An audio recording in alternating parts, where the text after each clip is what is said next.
Hi viewers, welcome to my kitchen. Banu கைமணம்.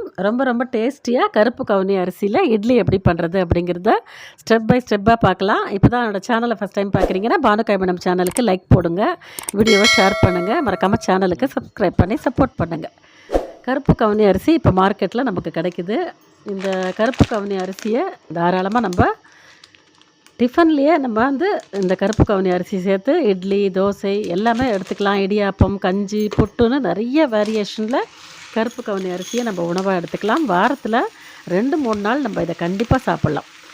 இந்த யங்ஸ்டர்ஸ்லாம் weight loss பண்ணணும்னு நினைக்கிறவங்கலாம் இதை சாதமாகவே வடித்து சாப்பிட்றாங்க. அந்த மாதிரி சாதமாக நீங்கள் குக் பண்ணி சாப்பிட்ணும் அப்படின்னா கண்டிப்பாக ஓவர் நைட்டு 8 மணி நேரத்துலேருந்து 10 மணி நேரம் இது ஊறினா தான் வேகும். ஆனால் இட்லி, தோசை பண்ணுறதுக்கு 5லேருந்து 6 மணி நேரம் ஊறினா போதும்.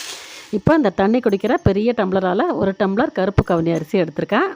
அதே டம்ளரால் 1 டம்ளர் இட்லி ரைஸ், இந்த குண்டு இட்லி ரைஸ் இருக்கும் பார்த்தீங்களா, அது 1 டம்ளர். கருப்பு கவுனி அரிசி 1 டம்ளர், இட்லி அரிசி 1 டம்ளர். இதுக்கு எந்த டம்ளரால் நம்ம அரிசி மெஷர் பண்ணி எடுக்கிறோமோ அதே டம்ளரால் 1/2 டம்ளர் உளுந்து சேர்த்துக்கோங்க. இந்த அளவு ரொம்ப கரெக்டாக இருக்குது. இந்த அளவுக்கே நல்லா ஸ்பான்ச்சியாக நல்லா சாஃப்டாக இருக்குது இட்லி. அதனால் இந்த அளவு நீங்கள் அரிசி உளுந்து சேர்த்து அரைச்சிங்க அப்படின்னா ரொம்ப சரியாக இருக்கும் அளவு. இப்போ குண்டு இட்லி அரிசி 1 டம்ளர் நல்லா ஒரு 2 தடவை வாஷ் பண்ணிவிட்டு 2-3 தடவை கூட வாஷ் பண்ணுங்கள். வாஷ் பண்ணிவிட்டு நல்லா தண்ணி விட்டு ஒரு 5லேருந்து 6 மணி நேரம் இந்த அரிசி ஊறட்டும். அரிசி மட்டும் 5லேருந்து 6 மணி நேரத்துக்குள்ளே கண்டிப்பாக ஊறணும். குறைஞ்சபட்சம் 5 மணி நேரம் ஊறினாலே நீங்கள் எடுத்து கிரைண்டரில் அரைக்க ஆரம்பிச்சிடலாம். இது ஊறட்டும். தண்ணி விட்டு வாஷ் பண்ணி நான் ஊற வச்சுட்டேன். அடுத்தது உளுந்து. எந்த டம்ளரால் நான் அரிசி அளந்தேனோ அதே டம்ளரால் 1/2 டம்ளர் உளுந்து சேர்க்குறேன். கரெக்டாக 1/2 டம்ளர் போட்டிருக்கேன் பாருங்கள். இதுக்கு 1 டேபிள் ஸ்பூன் வெந்தயம் சேர்த்துக்கோங்க. கண்டிப்பாக வெந்தயம் சேர்த்திங்கன்னா சாஃப்டாக வாசனையாக இருக்கும். இந்த உளுந்துலேயே நான் 1 டேபிள் ஸ்பூன் வெந்தயம் சேர்க்குறேன் பாருங்கள். இவ்வளோ வெந்தயம் சேர்க்குறேன், நல்லாயிருக்கு. உளுந்து தனியாக, அரிசி தனியாக ஊற வச்சுருக்கேன். உளுந்து 1 ஹவர் ஊறின பிறகு நீங்கள் ஃப்ரிட்ஜில் எடுத்து போட்டுக்கோங்க. அப்போ தான் நம்ம கிரைண்டரில் அரைக்கும் போது கிரைண்டர் சூடாகாமல் சூப்பராக அரைக்கும். இப்போ நான் ஃப்ரிட்ஜிலேருந்து உளுந்து எடுத்துகிட்டு வந்துட்டேன். கிரைண்டரில் போட்டுக்கலாம். உளுந்து போடும்போதும் நீங்கள் நிறைய தண்ணி விட்டு உளுந்து அரைக்கக்கூடாது. கிட்டையே நின்று தண்ணி நல்லா தெளித்து அரைங்க. அப்போ தான் உளுந்து நிறைய உபரி காணும். நல்லா பந்து மாதிரி வெண்ணெய் மாதிரி உளுந்து அரைச்சி போடணும். நிறைய பேர் மொத்தமாக தண்ணியில் இவ்வளோதான் தண்ணி அப்படின்னு கணக்கு பண்ணி விட்டுட்டு போயிடுவாங்க. ஆனால் தண்ணியை நிறைய கொட்டி உளுந்து அரைக்காதீங்க. தெளித்து அரைங்க. அப்போ உளுந்து உபரி அதிகமாக காணும். இப்போ நான் தெளித்து அரைக்கிறேன் பாருங்கள். ஓரத்துலேயும் அந்த மசியாமல் இருக்கிற உளுத்தம்பருப்பையும் கிட்டேயே நின்று கைகளால் நல்லா எடுத்து விட்டுருங்க. எடுத்து விட்டு தண்ணி தெளித்து நல்லா கைகளால் நீங்கள் வழித்து எடுத்திங்கன்னா நல்லா ஊத்துப்புளி வெண்ணெயை தொட்டால் எப்படி ஃபீல் ஆகுமோ அந்த அளவுக்கு கெட்டிமாக நல்லா வெண்ணெய் மாதிரி உருண்டு திரண்டு வரணும் உங்கள் உளுத்த மாவு. இதுதான் சரியான பதம். இந்த மாதிரி உளுந்து அரைச்சி எடுத்து தனியாக வச்சுக்கோங்க. இப்போ நான் எடுத்து காமிக்கிறேன். சூப்பராக அரைஞ்சிருக்கு எனக்கு. இன்னும் ஒரு சொட்டு தண்ணி தெளித்து ஒரு 5 நிமிஷம் அரைச்சிட்டு நான் இந்த உளுந்தை எடுத்துடுவேன். கரெக்டாக இருக்குது எனக்கு பதம். அடுத்தது அரிசி போடுறேன் பாருங்கள். அரிசியும் நிறைய தண்ணி விட்டு நீருக்கு அரைக்கக்கூடாது. தோசை மாவுக்கெலாம் நம்ம எப்படி பதம் வச்சுருப்போமோ அந்த தோசை மாவு பதத்துக்கு நீங்கள் அரிசி அரைச்சி எடுத்துக்கோங்க. நிறைய தண்ணி வேண்டாம், ரொம்ப கெட்டி மாவும் வேண்டாம். தண்ணி விட்டு தெளித்து தோசை மாவு பதத்துக்கு இந்த அரிசியை அரைச்சி எடுத்துக்கோங்க. நான் கொஞ்சம் நைஸாகவே அரைக்கிறேன். உங்களுக்கு எப்படி அரிசி பிடிக்குமோ அந்த மாதிரி நீங்கள் இட்லிக்கு எப்படி அரைப்பீங்களோ அந்த மாதிரி அரைச்சிக்கோங்க. இது கிரைண்டரில் அரையுமா அப்படின்னு கேட்குறவங்களுக்கு கண்டிப்பாக அரையும். 5 மணி நேரம் ஊறிடுச்சு அப்படின்னா சூப்பராகவே அரையுதுங்க. இதில் எந்த விதமான சந்தேகமும் உங்களுக்கு வேண்டாம்.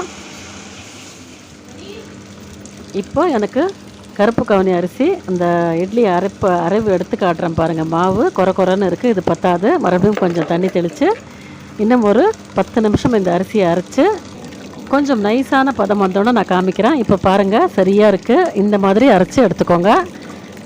இப்போ அரிசி உளுந்து ரெண்டையுமே நம்ம அரைச்சாச்சு.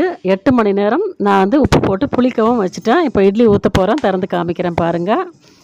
மாவு எப்படி பொங்கி வந்திருக்கு அப்படின்னு பாருங்கள். சூப்பராக பொங்கி வந்திருக்கு. இது எவ்வளோ மணி நேரத்தில் புளிக்கும் அப்படின்னு பார்த்தீங்கன்னா 6 மணி நேரத்துலேயே இந்த மாவு புளிச்சிருதுங்க, பொங்கி வந்துடுது. 6 மணி நேரம் வெளியில் வச்சாலே உங்களுக்கு பொங்கிடுது. அதுக்கப்புறம் நீங்கள் நல்லா கலந்து கொடுத்துட்டு ஃப்ரிட்ஜில் எடுத்து வச்சுக்கோங்க. பாருங்கள், இந்த அளவுக்கு கெட்டிமாக இருக்கணும் மாவு. என்னோடய மாவு பாருங்கள் எந்த அளவுக்கு கெட்டிமாக இருக்குது அப்படின்னு. நல்லா அடியோடு ஒன்று போல் கலந்து கொடுங்க.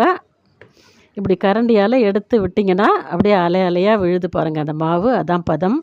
சரியான பதத்தில் இருக்குது இந்த இட்லி மாவு. இதை நீங்கள் துணை இட்லி ஊற்றினாலும் சரி, இல்லை எண்ணெய் தடவி இட்லி ஊற்றுறவங்களாக இருந்தாலும் சரி, எந்த விதமாக வேணாலும் ஊற்றுங்க. நல்லா ஸ்பான்ச்சியாக சாஃப்டான இட்லி சூப்பராக வருது. மாவு பாருங்கள், இந்த மாதிரி இருக்கணும். அடுப்பில் நான் இட்லி பானை வச்சுட்டேன். எப்போவுமே இட்லி ஊற்றுறதுக்கு முன்னாடி அடுப்பில் இட்லி பானையில் தண்ணி வச்சு சுட பண்ணுங்க. நல்லா கொதிக்கட்டும். அதுக்கப்புறம் இட்லி ஊற்றி வச்சோம் அப்படின்னா 7லேருந்து 8 நிமிஷத்தில் நமக்கு சாஃப்டான இட்லி சூப்பராக வெந்து வந்துடும். தண்ணி கொதிக்காமல் இட்லி ஊற்றி வைக்காதீங்க. எனக்கு தண்ணி கொதிக்கலை, கொஞ்சம் கொதிக்கட்டும். தண்ணி கொதித்த பிறகு நான் இட்லி ஊற்றி உள்ளே வைக்க போகிறேன். அதே மாதிரி இட்லி நல்லா எழும்பி குண்டு குண்டாக வருது. அதனால் மாவை நீங்கள் கம்மியாகவே ஊற்றலாம். நல்லா உப்பி வருது இட்லி, நல்லா சாஃப்டாகவும் இருக்குது. நான் சொன்ன இதே அளவுகளோடு நீங்களும் கண்டிப்பாக இந்த கருப்பு கவுனி அரிசி இட்லி செஞ்சு பாருங்கள். ஒரு நாள் இட்லி ஊற்றிக்கலாம், ஒரு நாள் தோசை ஊற்றிக்கலாம். 2 நாள் கழித்து கொஞ்சம் மாவு மிச்சம் இருக்குன்னா அதில் கொஞ்சம் கேரட்டு, பச்சை மிளகா, வெங்காயம்லாம் போட்டு தாளிப்பு செஞ்சு குழி பணியாரம், கார பணியாரம் கூட நம்ம ஊற்றிக்கலாம். எந்த வேரியேஷனில் வேணாலும் நம்ம எடுத்துக்கலாம். ரொம்ப ரொம்ப சத்தான ஒரு அரிசி. வளர்கிற பிள்ளைங்களுக்கு இதில் நிறைய செஞ்சு கொடுக்கலாம். கண்டிப்பாக ட்ரை பண்ணுங்கள். இது ஜீரணமாகுமா, நைட்டில் சாப்பிட்லாமா, இந்த மாதிரி தயக்கமாக இருக்கிறவங்கெல்லாம் நைட்டில் கூட நீங்கள் தாராளமாக எடுத்துக்கலாம். வயிற்றுக்கு எந்த வித பிரச்சனையும் பண்ணலை. காலையில் ஊற்றின இந்த இட்லியை நான் நைட்டும் சாப்பிட்டு பார்த்தேன். நைட்டும் வயிற்றுக்கு எந்த விதமான பிரச்சனையும் பண்ணலைங்க, நல்லா இருக்குது. அதோட இந்த கான்ஸ்டிபேஷன் பிரச்சனை இருக்குது, மலச்சிக்கல் இருக்கிறவங்க கண்டிப்பாக இந்த ரைஸில் நார் சத்து அதிகமாக இருக்குது. இந்த அரிசியை நீங்கள் இந்த மாதிரி இட்லியாவோ தோசையாவோ கண்டிப்பாக சேர்த்துக்கோங்க. மூல தொந்தரவு இருக்கிறவங்க, வலியோட கழிவுகளை வெளியேற்றுறவங்கெல்லாம் வலியே இல்லாமல், பிரச்சனையே இல்லாமல் உங்கள் கழிவுகள்லாம் உங்கள் உடலை விட்டு வெளியேறும்.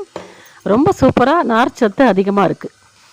அதோட கேன்சர் வியாதியை ப்ரிவென்ட் பண்ணும் பார்த்திங்களா, அந்த செல்லெல்லாம் கூட அழிக்குது அப்படின்னு சொல்கிறாங்க. கூகுளில் சர்ச் பண்ணி பாருங்கள். இதோட நன்மைகள் தீமைகள்னு நிறைய போட்டிருக்காங்க. எந்த வித தயக்கமும் இல்லாமல் ஃபஸ்ட் டைம் இப்போ தான் நீங்கள் யூஸ் பண்ண போகிறீங்கன்னா எந்த தயக்கமும் இல்லாமல் நீங்கள் யூஸ் பண்ணுங்கள். ஒரு 6 வரமிளகாய் சேர்த்துருக்கேன். வேர்க்கடலை சட்னி ஒன்று பார்க்கலாம். இப்போ இந்த இட்லிக்கு ஒரு பெரிய மலைப்பூண்டு ஒரு பல் சேர்த்துருக்கேன். நல்ல ஒரு பெரிய கப்பால் 1 கப்பு வேர்க்கடலை, ஒரு சின்ன நெல்லிக்காய் சைஸ் புளி சேர்த்துக்கோங்க. தேவையான அளவு கல்லுப்பு. நான் தேங்காய் வைக்கல. நீங்கள் ஒரே நாளில் சாப்பிட போகிறீங்கன்னா தேங்காய் வச்சுக்கோங்க. 2 நாளைக்கு வச்சு சாப்பிட்லாம் ஃப்ரிட்ஜில் அப்படின்னா தேங்காய் சேர்க்காதீங்க. இந்த மாதிரி வெறும் வேர்க்கடலை மட்டும் சேர்த்து அரைங்க. 2-3 நாள் கூட நீங்கள் திக்காக ஃப்ரிட்ஜில் ஸ்டோர் பண்ணி வச்சுக்கலாம். தேவையானப்போ எடுத்து நீங்கள் கொஞ்சம் லிக்விட் பண்ணி சட்னி மாதிரி பண்ணி தொட்டுக்கலாம். தேங்காய் சேர்த்துட்டிங்கன்னா ஒரே நாளில் யூஸ் பண்ணிவிடுங்க. அதுதான் அதுக்கு நல்லாயிருக்கும். அதுக்கு மேலே வைக்க முடியாது. இப்போ எனக்கு 8 நிமிஷம் ஆயிடுச்சு. இட்லி பாருங்கள், பூ போல் நல்லா சூப்பராக உப்பி வந்திருக்கு. எவ்வளோ சாஃப்டாக இருக்குது பாருங்கள். அது வேகும்போது கூட ஒரு வித்தியாசமான நறுமணத்தோடு இருக்குங்க. அதனால் கண்டிப்பாக செஞ்சு சாப்பிட்டு பாருங்கள். ஆவி பறக்க சுட சுட கருப்பு கவுனி அரிசியில் செஞ்ச சாஃப்டான ஸ்பான்ச்சியான இட்லி. அதுக்கு தொட்டுக்கிறதுக்கு எம்மியான வேர்க்கடலை சட்னி. இது வேர்க்கடலை சட்னி கூட ரொம்ப பிரமாதமாக இருக்குது. நீங்களும் வேர்க்கடலை சட்னி கூட சாப்பிட்டு பாருங்கள். உங்கள் ஃபீட்பேக்கை எனக்கு மறக்காமல் கமெண்ட் செக்ஷனில் எப்படி இருந்தது அப்படின்னு சொல்லுங்கள்.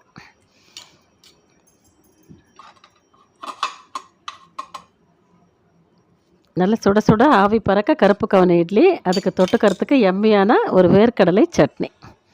ஓகே வீவர்ஸ், இந்த வீடியோ பிடிச்சிருந்தது அப்படின்னா நம்ம பானு கைமணம் சேனலுக்கு ஒரு லைக் போடுங்க. இந்த வீடியோவை உங்கள் நண்பர் மற்றும் உறவினரோட ஷேர் பண்ணுங்கள். மறக்காமல் நம்ம சேனலுக்கு சப்ஸ்கிரைப் பண்ணி சப்போர்ட் பண்ணுங்கள்.